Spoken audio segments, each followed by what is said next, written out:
नहीं आ रही, मुझे बोझ महसूस हो रहा है दिल पर।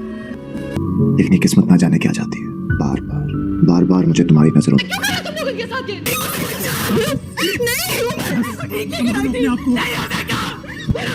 तेरे जाने के बाद ड्रामे की आने वाली एक साथ में हम लोग देखने जा रहे हैं कि फरीन ने जो कुछ किया उसकी मां सारा का सारा इल्जाम सजल पर डाल रही है और सजल को ही कसूरवार ठहरा रही है। अब सजल से गिन गिन कर बदले लेगी कि सजल ने तो कुछ किया भी नहीं। अब अशर भी वापस आने का प्लान खत्म कर देगा क्योंकि उसे लगता है जो उसकी वापस आकर इज्जत और अफजाई होगी, इसलिए उसे वापस नहीं आना चाहिए।